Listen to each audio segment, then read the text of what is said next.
Y estamos en el café de Diario 55, somos el canal de todo, Super TV. Esta mañana nos acompaña, iniciamos la semana con el doctor Manuel Jacinto Lora Perello, así es. Yo dije Así que es, Manuel Jacinto. en la promo nada más le faltó la cédula y el S4. Y el tipo de sangre. Y el tipo de sangre, O negativo. Director Regional de Salud Pública Norcentral. Así es. Así es. Norcentral ocupa la provincia de Santiago, Moca y Puerto Plata. Santiago, Moca y Puerto Plata. Y el nivel de injerencia de nosotros es ocuparnos del manejo de los centros de atención médica, hospitales, UNAT y consultorios periféricos. Realidad, radiografía de lo que encontraron, que ya sí lo están viendo porque usted estuvo aquí a principios de la designación, pero ya a usted le ha tocado en estos casi 4 meses ver la realidad de lo que hay Bueno, ahí. confirmar lo que yo dije aquella vez, o sea, la precariedad en la que nosotros recibimos la estructura de atención, tanto terciaria como secundaria, y los CPMs. Aquí se invirtió mucho dinero en salud, pero no se concluyó nada que tú puedas exhibir de manera efectiva. El Cabral Ibáez está en proceso de conclusión, el hospital de niños también, pero la peor expresión de salud es el hospital Estrella Ureña y la maternidad. Eso no tiene comparación ni paralelismo. La maternidad de las 14 provincias del Cibao tiene su concepto de expresión más alto en la precariedad. Eso hay que verlo. Tienen, a veces quienes quieren sacar esto, tiene eso que ver con las estadísticas de quienes van a buscar esos servicios, que siempre tenemos la crítica de que utilizan esto con el tema a veces de fomentar el odio y decir que esos servicios que la mayoría lo utilizan las extranjeras haitianas por esas mismas condiciones que las dominicanas dicen, no, yo ahí a parir no voy, porque voy a poner en riesgo mi vida y la de mi bebé. No creo que sea eso. El aumento de la tasa de mortalidad en la población materno-infantil está íntimamente ligada a una falta de seguimiento en la parte del embarazo. Entonces, como esas haitianas no tienen seguimiento, porque la inmensa mayoría de ellos vienen a parir sin tener una observancia de la evolución de su embarazo en Haití. Historial médico, ¿cómo le llaman ustedes? Bueno, el historial médico, exactamente. Tú no tienes documentado cuál es el comportamiento de ese embarazo. Tú, cuando esas pacientes llegan, tú te encuentras con el nivel de complejidad en el momento en que ellas están. Anémicas, con infecciones, con VIH. Eso hace que el parto o la cesárea tenga un proceso de complejidad importante y que la tasa de mortalidad, tanto en la población materna como en la población infantil, aumente. El gobierno tiene que buscar una manera de evitar ese mercado migratorio de partos que están trayendo aquí un grupo de inescrupulosos para llenar nuestras maternidades, sobre todo en Santiago, de parturientas que no tienen ninguna legalidad de permanencia aquí y que tienen una alta complejidad en la evolución de sus embarazos. Que es un gran negocio, doctor, y además también en esto influye en la diferencia de idiomas. No comunicar, no saber usted entender lo que quiere decirle o preguntar sobre su situación. Tú sabes que en el hospital Estrella Ureña y en el hospital de Arturo Grullón hay personal paramédico que sabe creol. Ya.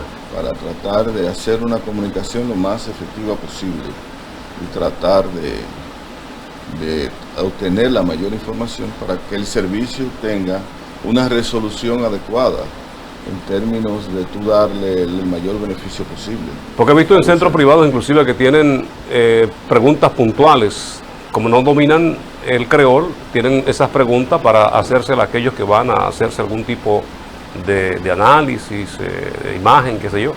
Es verdad, pero ese tipo de población que va a los centros privados domina bien el francés Y aquí hay mucha gente que sabe. Sí, eso le iba a decir. Habla francés, que entonces es mucho más fácil. Y el que busca atención de la medicina privada en República Dominicana, porque yo veo población de esa en mi consultorio, o te llevan un intérprete o hablan inglés, además del francés. Sí, porque están hasta en otro nivel, en otra clase social. Entonces, ahí la comunicación es más fluida. Lo que no ocurre en la atención materno-infantil y en los partos, porque lo que vienen a buscar es un servicio transitorio. Que hay que ver cómo está, qué atadura tiene ese servicio transitorio a la legalidad de ese producto. O sea, cuando tú pares, yo creo que se modificó el estatus. Sí, dice sí. Que ya tú no eres dominicano. Van a al libro rosado se llama. Al libro rosado, pero tú tienes en ese libro rosado una documentación incompleta, porque tú no sabes quién es al final el que identifica el producto.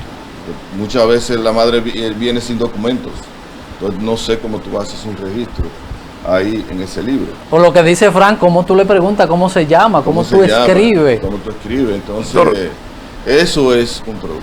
¿Y yo creo que debe buscarse una medida extrema para tratar de desestimular que esas mujeres vengan aquí. Y ahí hay que explorar alguna relación de sanción, tanto para la madre como para el que la trae, para ver si desestimulamos el uso que tienen la población femenina haitiana de tener las maternidades como puente de servicio aquí en el país. Yo se lo resuelvo fácil. Yo hago un acuerdo migratorio y cada vez que me pare una haitiana aquí le mando la factura al gobierno haitiano. Pero debe haber un acuerdo, que es lo que no hemos querido, porque esas son de las cosas que siempre resaltamos, doctor. Si establecemos esto, usted no tiene ningún tipo de servicio, está bien. Mira, yo te cobro el pasaje para retornártela, te cobro la cesárea, el parto, lo que sea, y te hago un cargo al gobierno haitiano. Que son de las políticas públicas que desarrolla Estados Unidos.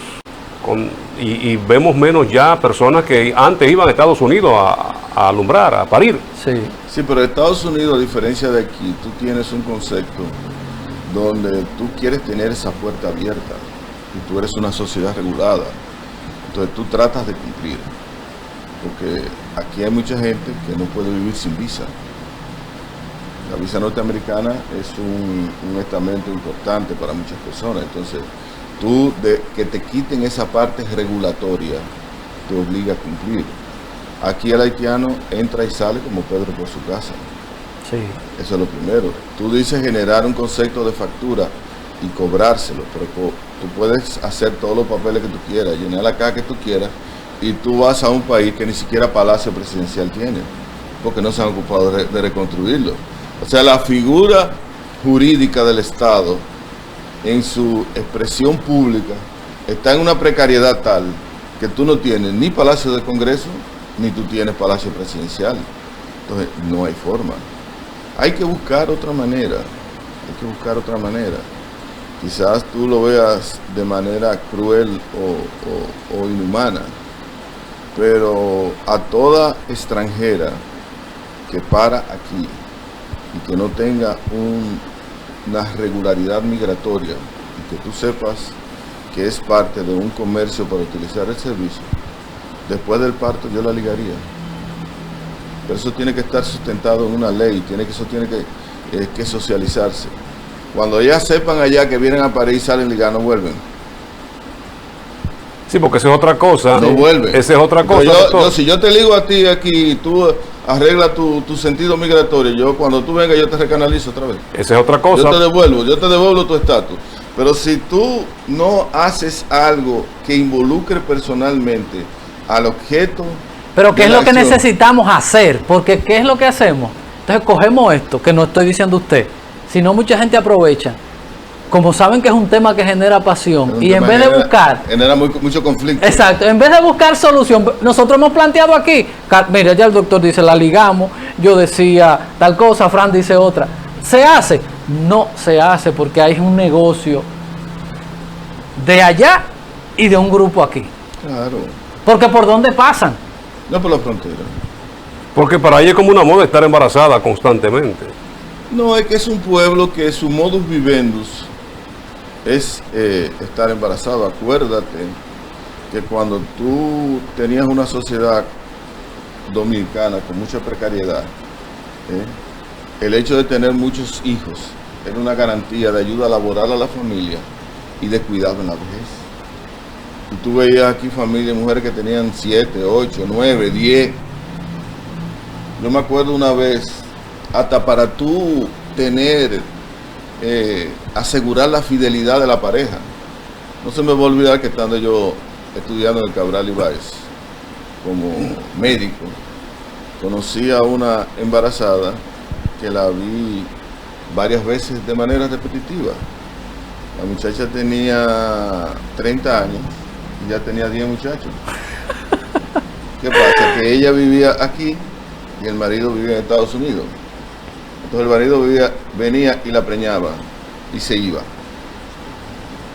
Cuando ella paría, hasta que no la preñaba otra vez, no se iba. Era un conejo, doctor. Vamos a ir a la publicidad. No, sí. No, Entonces, pero... eso era un mecanismo de control de fidelidad si tú quieres. Y en esa época, 10 muchachos, te estoy hablando ya del 70, 74, 76, tú hasta cierto punto, tú le buscabas la viabilidad en términos sociales. Pero ahora no. No, ya que era muy pesado el tema religioso de tomar pastillas y de todas esas cosas. Exactamente. No, y el que bebía pastillas a lo mejor no funcionaba. Sí, Sí. muchos tabúes. Doctor, vamos a brindarle algo.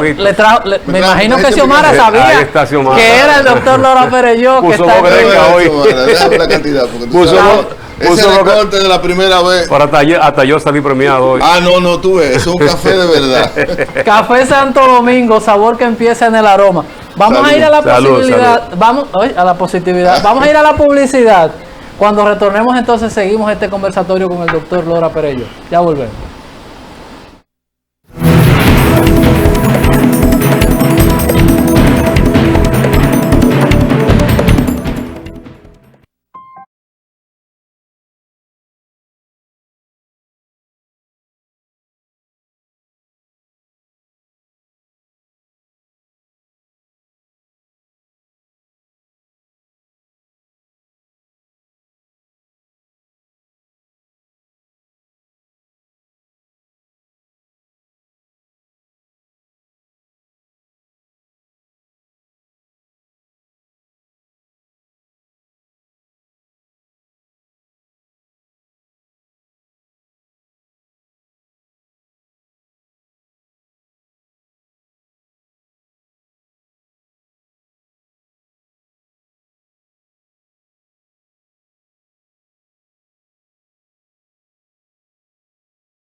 Seguimos en el café de Diario 55, hoy con la presencia del doctor Manuel Lora Perelló, director regional de Salud Pública Norcentral.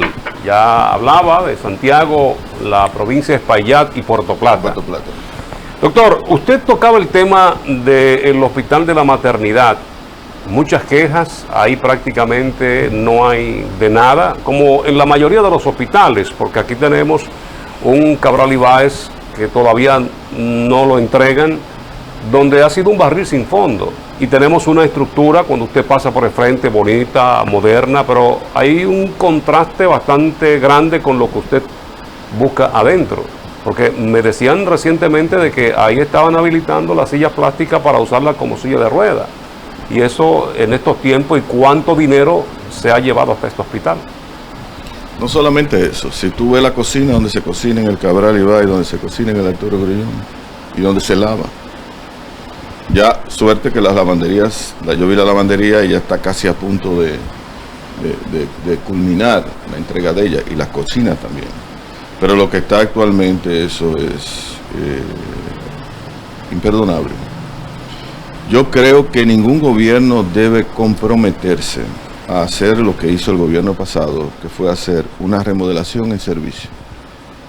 Tú puedes hacer, o no una remodelación, una reestructuración en servicio, que fue lo que se hizo, porque tú puedes remodelar, tú puedes pintar, tú puedes cambiar la lámpara, tú puedes cambiar las camillas, tú puedes arreglar algún piso en algún momento transitorio, pero tú cerrar áreas importantes para reconstruirla otra vez, eso no debe ocurrir más.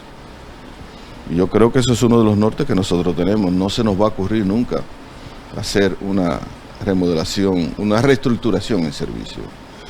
Para el año que viene nosotros esperamos remodelar, eficientizar dentro de lo que hay la estructura del Hospital Presidente Estrella Ureña y de la maternidad, por supuesto. Además, se va a construir una plaza de la salud aquí.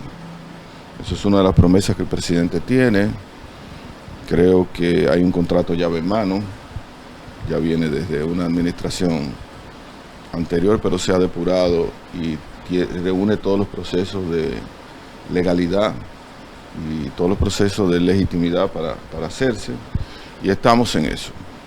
Vamos a ver en qué mes del año que viene el señor presidente inicia la ciudad sanitaria de Santiago, que es un reclamo importante y que es algo necesario. Además, nosotros tenemos una ventaja que le va a dar financiación al sector público de manera independiente, y es que el señor presidente quiere hacer cobertura universal de la población con el seguro de SENASA subsidiado, que en una etapa inicial tiene una cápita diferenciada del contributivo, pero que es un elemento necesario, porque cada hospital donde vaya un usuario asegurado recibe un tipo de compensación económica por ese servicio y comienza a autogerenciarse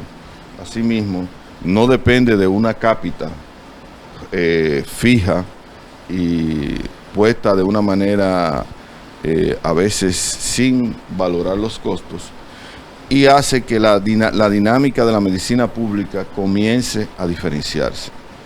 Y otro de los elementos más importantes que yo creo es que va a haber que hacer un antes y un después con la compensación del médico en el sector público. Yo soy de los que creo que no hay que pagar por cápita. Yo no te voy a pagar por un sueldo, yo te voy a pagar por un desempeño. Tú trabajas, yo te pago. Tú no trabajas, yo no te pago. Entonces, en la medida en que ese sistema de pago se implemente en el sector público se va a eficientizar. Porque si yo gano 50,000 pesos en Montecristi y soy cardiólogo, y yo gano 50,000 pesos aquí y soy cardiólogo en el Cabral, yo por cualquier cosita voy a referir al paciente. ¿Por qué? Porque yo tengo la facultad de ir desde un hospital de menor jerarquía a un hospital de mayor jerarquía. Entonces sobrecargo al cardiólogo aquí y el cardiólogo de allá va suave. Y los dos ganan lo mismo. Que por ejemplo lo que tenemos, lo que discutimos ahora con la maternidad. Y esta es una forma de desahogar las ciudades, porque tú no encuentras especialistas en lugares recónditos. No, pero a veces tú lo tienes. Por ejemplo, en Mao, una cantidad de ginecólogos. Y el hospital de Mao está mejor que la maternidad. En estos días tuvimos una reunión con el encargado de la regional de Mao para que le diga a su médico, no me mande los pacientes.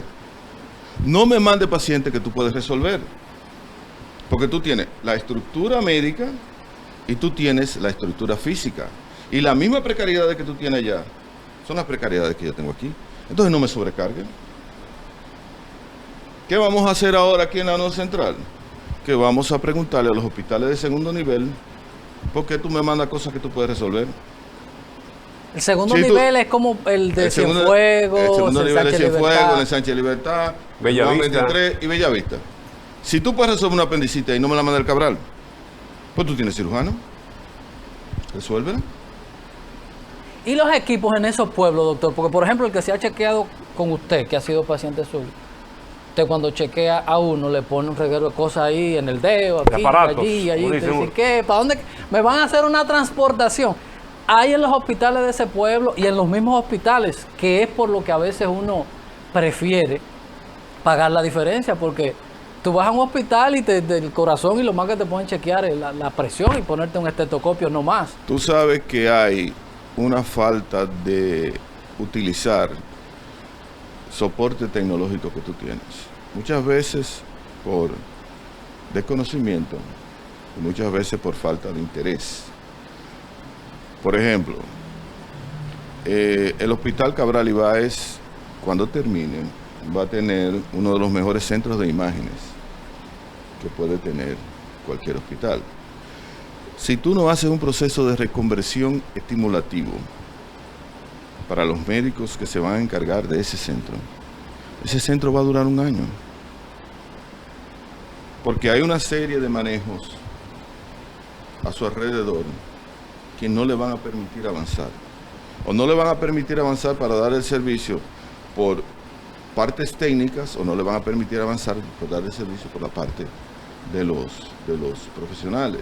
Entonces la reconversión en la compensación del médico del sector público tiene que venir de una manera temprana para que la gente se eficientice, porque si yo por ver a un paciente yo recibo algo extra de lo que tú me estás pagando, yo voy a hacer todo lo posible para que el paciente se quede.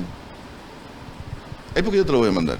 Y aquella famosa herramienta, doctor, de la telemedicina, que tanto se anunció que el Cabral Ibáez iba a ser centro para la región en cuanto a este tema. La telemedicina tiene una aplicación en este país importante, sobre todo para las consultas de primer nivel de manera remota. Tú tienes ahora un instrumento donde tú puedes aplicar la telemedicina, que es el 911. Lo que tú tienes que buscar el staff de médicos para que cualquier médico que tenga alguna duda razonable sobre el manejo de un paciente en un nivel inferior haga un proceso de consulta y tú puedas darle las pautas para el manejo de la emergencia en el momento y de viabilizar el proceso de transportación hacia un nivel superior donde adquiera la calidad del servicio que en ese nivel no tiene. Esas son una de las cosas que hay que tratar de implementar para que la medicina pública en República Dominicana tenga calidad. Porque una medicina, el primer concepto básico es la financiación. Nosotros lo vamos a resolver a través de la cobertura universal. Que no sea lo ideal, pero es el comienzo de que tú, por un servicio, como institución hospitalaria, tú recibas un pago extra de la subvención que se te da. Claro. Además, la acreditación de los centros públicos con las ARS. Porque no es posible que si tú tienes una ARS y si tú tienes un seguro, que tú vayas al Cabral y que yo no te pueda facturar.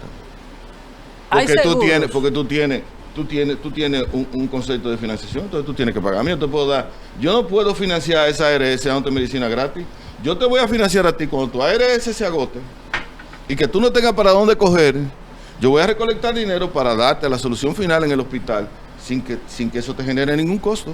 Hay aseguradoras que si yo voy a un médico, si yo voy al hospital, porque es que es muy complicado y es lo que desestimula que la gente vaya.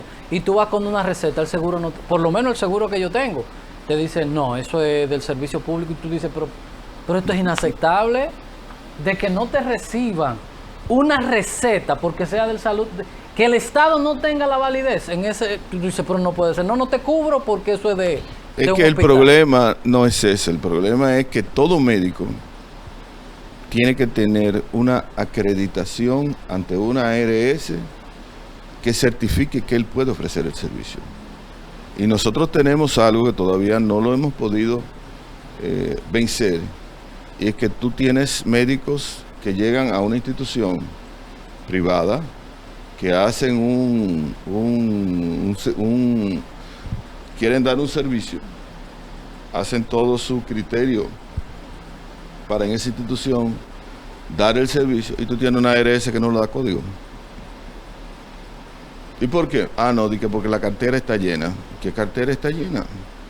Tú como ARS no puedes tener cartera de oferta de servicio llena, porque la ley de la seguridad social es una ley de derecho público. Y si yo tengo las acreditaciones para yo entrar en el mercado de la oferta, a mí hay que abrirme la puerta. Es que los gobiernos, incluyendo a nuestro querido amigo Hipólito Mejía, le han entregado la llave del banco de sangre, como dice Juan Marc, a Drácula. Eso se le ha entregado a los bancos. Recuerdo que la primera superintendente fue una señora que respondía a un banco, la señora Persia Álvarez. Y todo el que ha pasado por ahí responde a intereses de los bancos. Y ellos han convertido eso en un gran negocio. Doctor, vamos a ir a la publicidad para continuar con este tema. Pero yo quisiera hacerle una pregunta que cuando usted llegó yo estaba tratando. Estados Unidos, ni hay toque de queda, ni el uso de mascarilla es obligatorio. Y tenemos una positividad que ronda... Ellos están escandalizados porque subieron a un 7 y nosotros no hemos bajado del 11, 12, 13 y por ahí, para ver más o menos a qué se debe. Sin toque de queda, vamos a decir sin el uso de mascarilla, ellos tienen una efectividad tan bajita, o qué pasa aquí que es tan alta, con todas estas restricciones que es obligatorio, la mascarilla, a las 9 nos guardamos y todo eso. Doctor Lora Perelló, después de la pausa.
El doctor Manuel Lora Perelló está con nosotros. Quedó una pregunta pendiente antes de irnos a publicidad y la diferencia, hablaba Edison, Estados Unidos, donde no te exigen el que tú andes en las calles, el libre tránsito, que tú puedas utilizar tu mascarilla. Sí, muchos establecimientos, la mayoría, para tú accesar a ellos, te exigen el que tenga la mascarilla.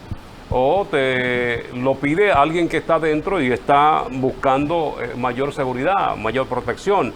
Sin embargo, cuando tú mides Estados Unidos y República Dominicana, donde hay más exigencias, donde hay un mayor seguimiento a las medidas y protocolos, las tasas son diferentes.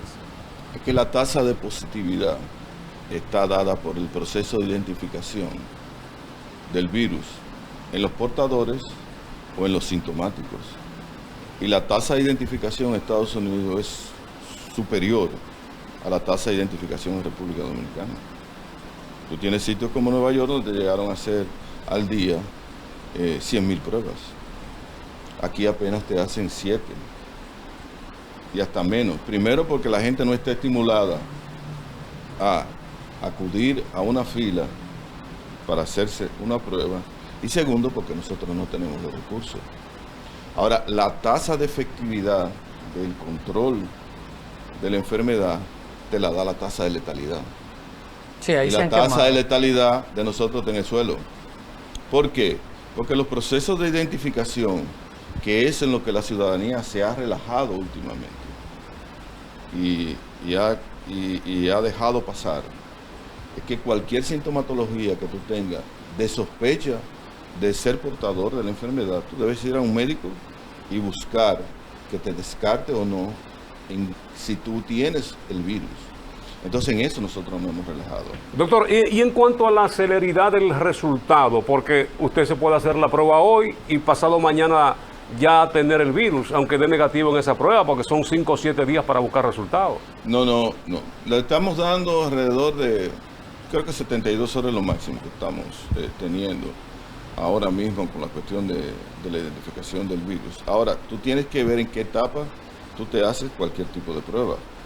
Porque si tú te haces la PCR te identifica el virus en el momento.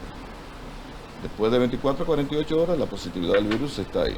Ahora, si tú te haces los antígenos, tú tienes que esperar la presencia de ellos en el organismo.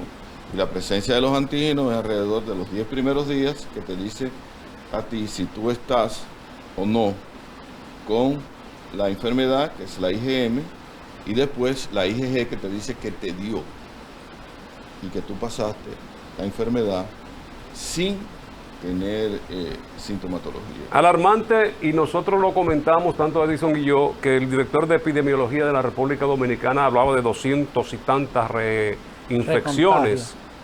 Realmente sucede esto, porque con el italiano, que fue de los primeros casos importados, duró casi 2 meses dando positivo. ¿No será que sucede esto? Es que todavía no se tiene un esquema bien definido. Lo que pasa es que a lo mejor puede ser que la documentación sea realmente una reinfección, pero puede ser que tú tengas la positividad del virus y te dé una influenza, o te dé una gripe común. Porque hay que ver el grado de letalidad en esas reinfecciones y cuál ha sido el comportamiento clínico. Porque la diferencia entre una y otra en presentación clínica no es muy marcada. O sea, tú tienes un proceso gripal y puede ser COVID. Lo que te lo da es la tasa de... Hubo un ministro, un viceministro que dijo que a él le ha dado 3 veces. Y yo dije, no, pues se acabó Villa, porque si entonces si es así. ¿Ha tenido 3 pruebas de PCR positivas? Sí, el ministro... Bueno, Carlos de la Mota también. Carlos de la Mota. Hay que ver la sensibilidad de ese tipo de pruebas.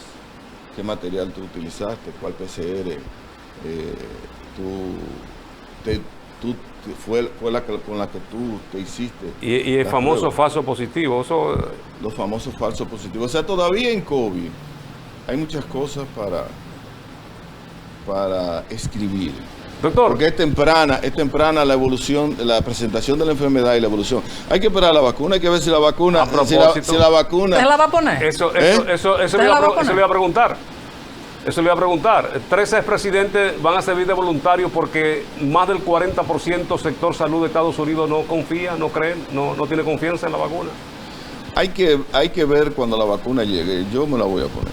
¿Qué se la va a poner? Yo me la voy a poner, claro, porque yo voy a certificar mi proceso de protección. Si los grados de complejidad de la vacuna en efectos secundarios se siguen manteniendo como están hasta ahora, me la voy a poner.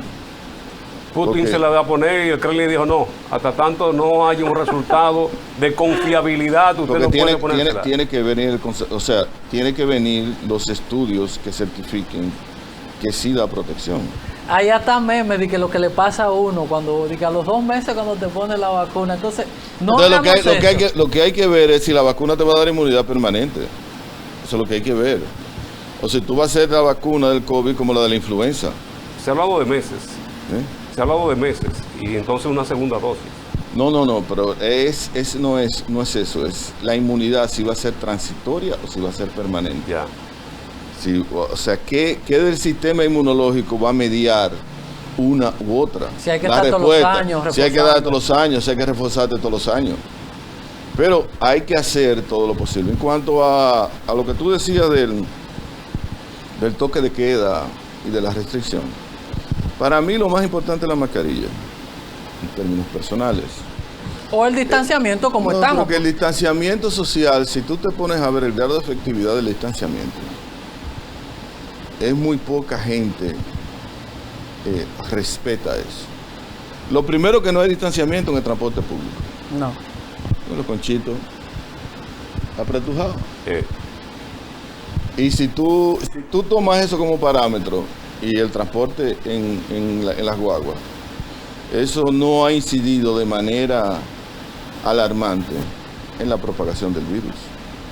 Una de las ventajas que nosotros tenemos es la facilidad de dar conceptos terapéuticos que no tienen que no tienen certificación como deben certificar, que alguna gente dice, no, eso no sirve para nada. No te tomes la ivermectina, que eso no sirve para nada. No te tomes la hidroxicloroquina, que eso no sirve para nada. No bebes vitamina D, que eso no sirve para nada. No bebes vitamina C, que eso no sirve para nada. Porque tú no tienes una documentación de estudios científicos que dicen que resuelven el problema del virus. Pero el dar todas esas cosas y darla tempranamente es lo que nos tienen a nosotros en una tasa de letalidad de 1.6. Porque en Estados Unidos esa tasa de letalidad está alta porque la capacidad de intervención terapéutica en una sociedad regulada como esa y controlada, tú no puedes aventurarte porque tú te sometes a un cuestionamiento judicial. Claro. Entonces tú haces cosas ya en el extremo. Cuando el paciente llega complicado en el inicio de la fase 3 o en la fase 3 y tú regresar a un paciente de allá es muy difícil. Vamos a la pausa para venir con la parte final. Doctor Lora Perelló, que es un amigo de esta casa, una figura importantísima en el plano social, en el plano médico y también político. Para nosotros es un privilegio que él haya sacado este momento a conversar. Publicidad, entonces venimos ya con el cierre del programa del día de hoy con el doctor Lora Perelló.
Estamos en los minutos finales con el doctor Lora Perelló, porque la conversación, el tema es interesante y continúa mientras estamos en comerciales y ya estamos arribando a la parte final. Pero hay un tema interesante con todo esto de la vacuna, doctor, y es cómo mantenerla. Es una refrigeración prácticamente, mantenerla con una temperatura súper baja y transportarla y a países como los nuestros, que quizá no hay esa misma garantía de poder mantener una vacuna con la efectividad y la calidad que requiere. Pero si no hay la garantía, la tenemos que buscar, porque hay que garantizar la cadena de frío y hay que garantizar la efectividad de la vacuna. Son cosas que las exigencias médicas nos obligarán a nosotros a hacer cumplimientos administrativos. Porque si usted tiene que mantener una cadena de frío a una temperatura adecuada, eso hay que hacerlo. Porque ahora hay que vacunar, la gente tiene que vacunarse. La gente tiene que cerrar esa puerta. Porque hay que normalizar la vida. Y lo único que garantiza normalización de la vida ahora mismo es la vacuna. No hay otra cosa. Hay gente que no quiere normalizar y que viven propiciando apocalipsis y no. El doctor ha dicho mascarilla. Mascarilla y visera. Básicamente, higiene de las manos. Usted guarda eso. Usted está en un sitio público donde usted se está reuniendo con la gente. Use una visera. Usted está bebiendo en un parque y se da una cerveza. En vez de usted pegarse la cerveza. No diga eso, que el amigo suyo se pone bravo después. De pico, usted pone un calimete. Se ve un trago con un calimete. Ahora, póngase una visera, porque la primera medida de protección comercial que se usó aquí fueron las pantallas. Sí, acrílica. De plástica, acrílica. ¿Y qué es eso? ¿Una visera? Una visera comercial. Si usted echa para allá, le dice, ahí, échese ahí. Póngase ahí, alante de la visera. Eso te impide el contacto de la saliva con el otro. Entonces tú pones tu visera y tu mascarilla, pero si tú estás en un sitio, usa la visera. Y eso va a ayudar. Esa es la postura correcta de decirle a la gente, cuídese. No, además, la gente tiene que asumir su responsabilidad como ente personal. Porque yo lo que te digo a ti, yo te doy un proceso normativo, pues yo no te puedo obligar a cumplirlo. Qué difícil. Yo hago todas las medidas necesarias para que tú lo cumplas. Y yo lo que trato es de protegerte con ese proceso normativo. Pero si tú quieres suicidarte, es un problema tuyo. Pero el problema aquí ha sido la desobediencia civil. Claro. ¿No tiene eso también, doctor, que ver con la parte que siempre resaltamos, la parte psicológica? 9 meses la gente con muchas situaciones económicas, sociales. Por eso es que yo creo que debe irse hacia una normalización del toque de queda. Tú tienes que en un momento determinado convivir la enfermedad con las medidas preventivas, con el concepto terapéutico, sin el toque de queda. Y hay que hacer las experiencias. En los sitios donde hay menos tasa de positividad, vamos a levantarlo. Y vamos a hacer una medición. Vamos a ver cuál es el comportamiento. Para ver si eso realmente es una medida que cumple. Como tú dices, en Estados Unidos no hay toque de queda. Me pasé un mes allá en Estados Unidos por un proceso de salud. Y no había toque de queda. No. La mascarilla, donde quiera que tú vivas, tu mascarilla, que no Doctor, había toque de queda. Aquí acudimos al médico en busca de la salud física, pero hay una salud emocional que hay que trabajarla y no tenemos suficiente. El Estado mismo, ahí veo que los psicólogos van a protestar o que van a estar en huelga, qué sé yo, pero aquí se va a necesitar mucho de eso. Va a necesitarse. Todavía eso es algo que nosotros en términos personales no aceptamos. Tú le dices a un paciente en la consulta que tiene que ir al psiquiatra y se para y no vuelve. Sí, se ofende. Se ofende. Pues yo no estoy loco. Señor, pero a veces yo tengo un psiquiatra con el que yo voy y converso. Y en una situación como esta, donde hay muchísima depresión y muchísima ansiedad, un concepto alternativo para tú convivir con el COVID es tú asistir al psiquiatra o al psicólogo. Además, dicen, y está demostrado, que los pacientes que tienen COVID en la fase terciaria, tienen trastornos de comportamiento. Y dicen que el COVID deja en algunos pacientes daños cerebrales irreversibles. Entonces, hay que ver la medicina de una manera conjunta y el paciente tiene que buscar todos los medios. Cuando su médico de cabecera le dice a usted que usted debe ir donde un psicólogo, donde un psiquiatra, vaya.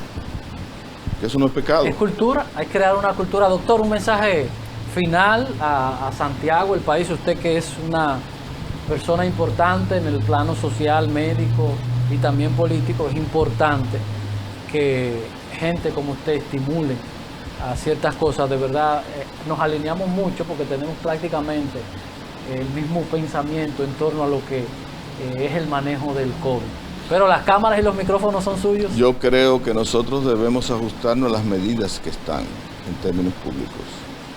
Si lo que estamos aconsejando ahora es mascarilla, distanciamiento social y restricción de la movilidad en las noches, debemos adaptarnos a eso, porque las políticas públicas tienen una base de sustentación para justificar esa acción. Y en la medida en que nosotros avancemos en eso, que la tasa de letalidad siga disminuyendo, como está disminuyendo ahora, que disminuya el nivel del contagio, que nosotros esperemos saber cómo se va a comportar la apertura del turismo, que es una industria importante en República Dominicana, y la presencia del COVID, nosotros vamos a avanzar. Y esperar que la vacuna llegue. La vacuna va a estar disponible gratis. Hay que vacunarse, porque vacunarse es cerrarle la puerta a la enfermedad. Y hay que hacerlo. Si nosotros queremos avanzar y si queremos tener un 2021 diferente, un 2021 próspero y un 2021 que nos haga olvidar lo trágico que fue el 2020. Gracias al doctor Lora Perelló, que tiene un cargo que es una cosa ahí larguísima del Norte Central, que Frank se lo aprendió, yo no puedo, solamente decirle al doctor, éxito, apostamos. Es un hombre con una visión amplia y por eso apostamos al trabajo, porque a veces no basta con ser médico si usted no tiene una visión amplia, holística, de lo que debe ser un sistema, porque esto es el país, de ahí la palabra república, la red pública, y usted tiene que ver en grande, y de verdad que siempre nos agrada la manera y la visión que tiene el doctor Lora Perelló como médico, como persona, como político.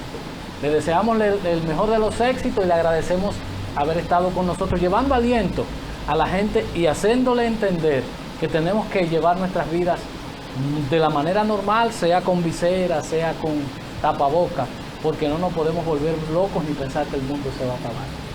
Gracias a ustedes, gracias al doctor, en nombre de Fran Rodríguez, Edison Meléndez y todo el equipo que trabaja para que ustedes siempre reciban el mejor de los programas que se producen en este país.